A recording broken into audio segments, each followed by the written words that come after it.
Assalamualaikum warahmatullahi wabarakatuh. Halo anak-anak semuanya, bagaimana kabarnya hari ini? Semoga dalam keadaan baik-baik saja ya. Oke, kali ini kembali lagi bersama Bapak Agung Royhan dalam mata pelajaran matematika tentunya. Nah, kali ini kita akan mempelajari materi bangun ruang sisi lengkung. Nah, apa sih bangun ruang sisi lengkung? Oke, sebelum Bapak jelaskan apa itu bangun ruang sisi lengkung, di sini Bapak ingin menggambarkan kepada anak-anak semuanya dalam kehidupan sehari-hari. Coba anak-anak pikirkan apa saja bangun ruang yang memiliki sisi berbentuk melengkung. Ayo coba sebutkan. Ya, benar. Ada kaleng, kemudian ada tabungan, kemudian ada topi ulang tahun, bola, dan lain-lain. Semuanya memiliki sisi yang berbentuk melengkung, itu kita namakan bangun ruang sisi lengkung. Nah, hari ini kita akan mempelajari 3 jenis bangun ruang sisi lengkung, yaitu ada pertama ada tabung, yang kedua ada kerucut, yang ketiga ada bola. Nah, dari ketiga jenis ini dan juga Bapak sampaikan di kehidupan sehari-hari tadi, anak-anak sudah dapat menyimpulkan ya, apa itu bangun ruang sisi lengkung? Ayo coba simpulkan. Ya, benar sekali. Bangun ruang sisi lengkung itu adalah seluruh bangun ruang yang memiliki sisi yang berbentuk melengkung. Nah, untuk lebih jelasnya, mari sama-sama kita mempelajari dari ketiga jenis bangun ruang tadi. Ada tabung, kerucut, dan juga bola. Oke, langsung saja kita ke jenis yang pertama, yaitu ada tabung. Oke, pertama yang akan kita bahas unsur-unsur tabung, yaitu tabung memiliki 3 bidang sisi, yaitu bidang sisi alas yang disebut alas, bidang lengkung yang disebut dengan selimut tabung, dan bidang atas yang disebut tutup. Nah, sisi alas dan sisi atas tabung itu berbentuk lingkaran yang kongruen dan sejajar ya, baik jari-jari atau diameter itu sama. Kemudian sisi lengkung jika dibentangkan akan berbentuk persegi panjang dengan ukuran panjang, keliling alas tabung, dan lebar tinggi tabung. Tabung merupakan prisma ya, yang alasnya berupa lingkaran. Oke, untuk lebih jelasnya kita perhatikan jaring-jaring tabung berikut ya. Nah, jika kita buka, ternyata tabung tadi akan membentuk seperti gambar. Ada 2 jenis bangun datar, yaitu lingkaran dan persegi panjang. Ada tutup tabung, selimut tabung, dan juga alas tabung. Baik, kita selanjutnya membahas luas dan volume tabung. Pertama itu ada luas tabung. Luas tabung sama dengan luas alas dan tutup ditambah luas selimut. Nah, coba kita ingat lagi, alas tadi berbentuk, ya benar, lingkaran. Alas dan tutup berbentuk lingkaran. Maka rumus luas lingkaran apa? Ya, pi r kuadrat. Karena ada 2 lingkaran, maka di sana kita buat 2 pi r kuadrat. Kemudian ditambah luas selimut. Nah, coba kita perhatikan, selimut tadi berbentuk persegi panjang. Nah, persegi panjang itu jika kita satukan antar sisi, maka akan berbentuk lingkaran juga. Jadi keliling lingkaran itu 2 pi r, dan lebarnya atau tinggi itu kita masukkan nilainya nanti.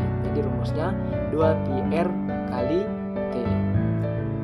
Sehingga untuk menentukan luas tabung, maka kita jumlahkan luas alas dan tutup ditambah luas selimut dengan menggunakan rumus 2 pi r kuadrat ditambah 2 pi r kali T atau tinggi.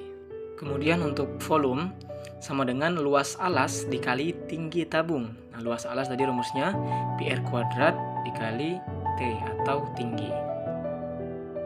Oke, coba kita ke contoh soal. Suatu tabung mempunyai jari-jari alas 5 cm dan tinggi 20 cm dengan pi menggunakan 3,14.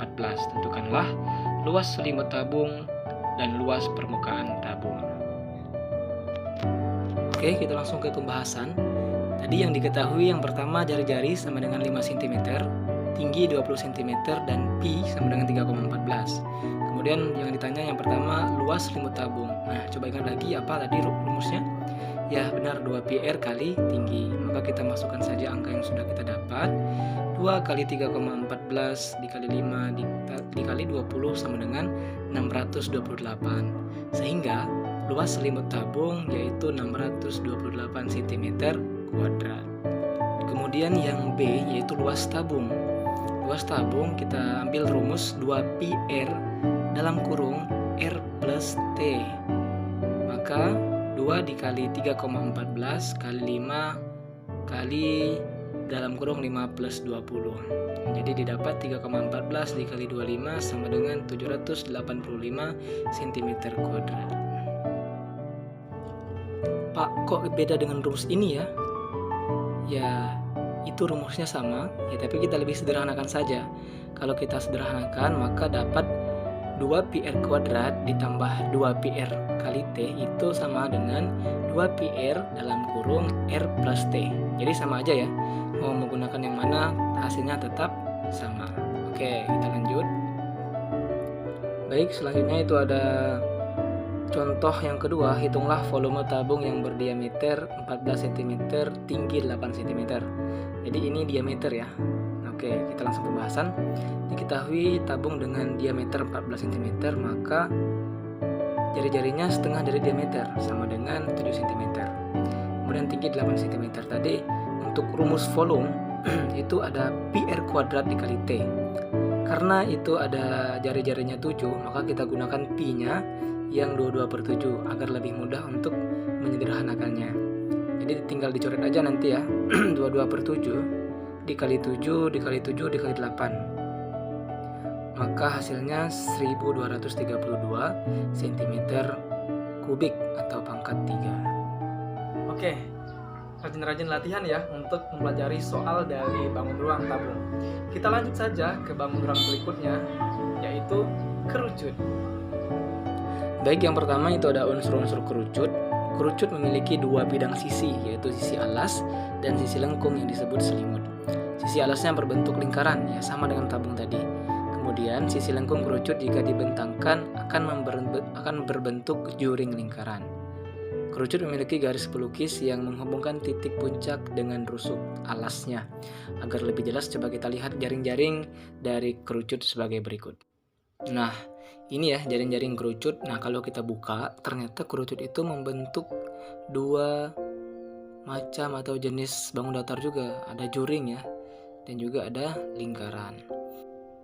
Oke, di lingkaran itu ada jari-jari dan diameter, sedangkan di juring itu ada yang namanya yang S itu namanya garis pelukis, serta nanti ada tinggi. Oke, selanjutnya luas dan volume kerucut. Luas permukaan kerucut sering disebut dengan luas kerucut. Nah, luas kerucut sama dengan luas alas ditambah luas selimut. Alasnya tadi berbentuk lingkaran ya, maka rumusnya πr² ditambah luas selimut menggunakan rumus πr kali S atau garis pelukis.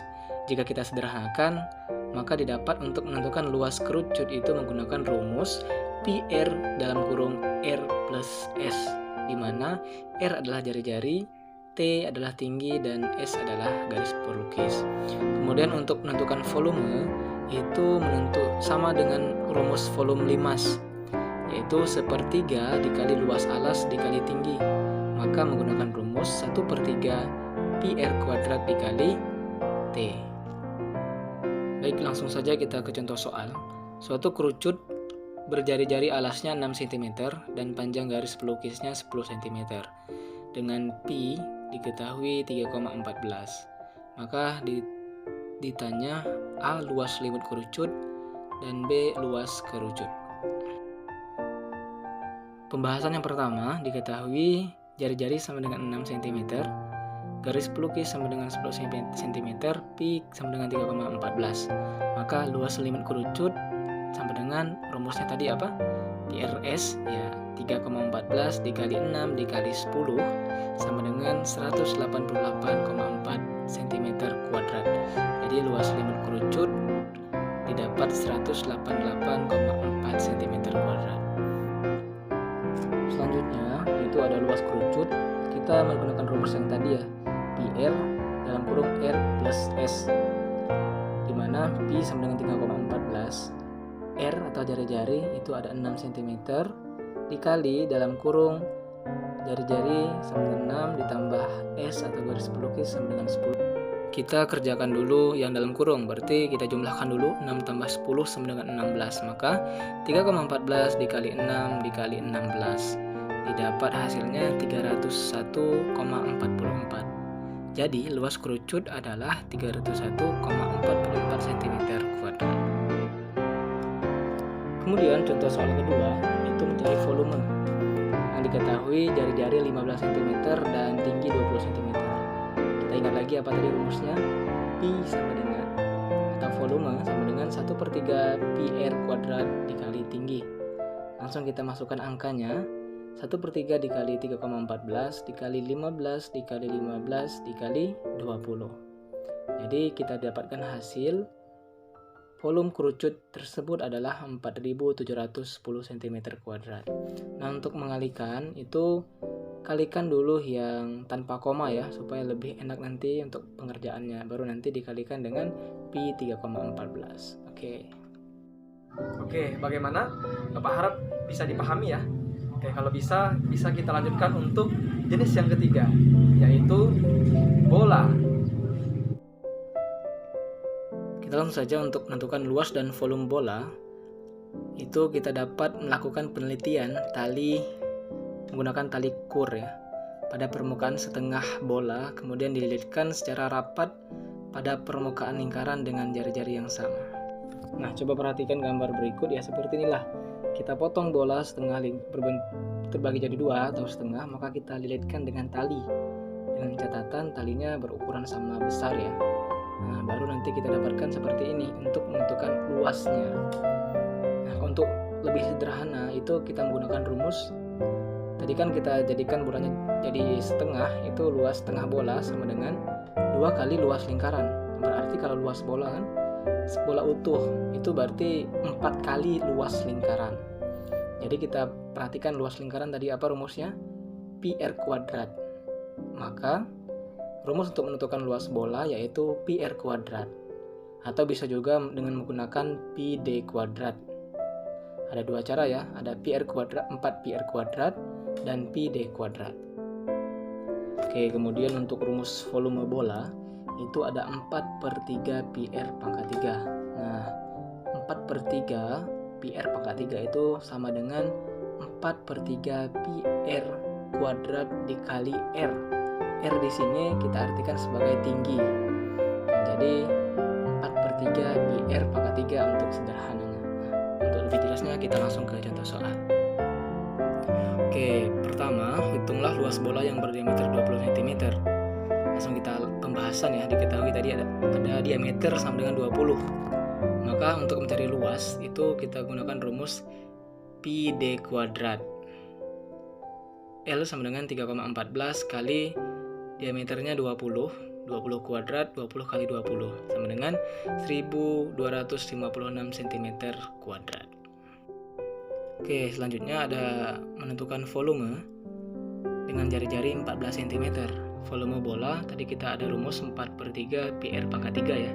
Kita masukkan angkanya 4/3 dikali pi sama dengan 3,14 dikali jari-jarinya 14 pangkat 3, berarti 14 kali 14 kali 14. Nah, kita jumlahkan sama dengan 11.488,21 pangkat 3 ya, cm pangkat 3. Nah, untuk melakukan perkalian itu jangan menggunakan kalkulator tentunya ya. Kita biasakan menggunakan perkalian secara manual. Oke, Bapak harap bisa dipahami. Dan jangan lupa untuk dipelajari lagi, dicoba-coba untuk latihan-latihan soal yang lain supaya pengetahuan kita mengenai bangun ruang sisi lengkung ini bisa bertambah. Oke, kita sudah mempelajari ketiga jenis bangun ruang tadi, ada tabung, kerucut, dan bola. Dan juga untuk anak-anak semuanya, jangan lupa untuk rajin belajar, mempelajari soal-soal, karena ini akan berguna sekali untuk kehidupan sehari-hari.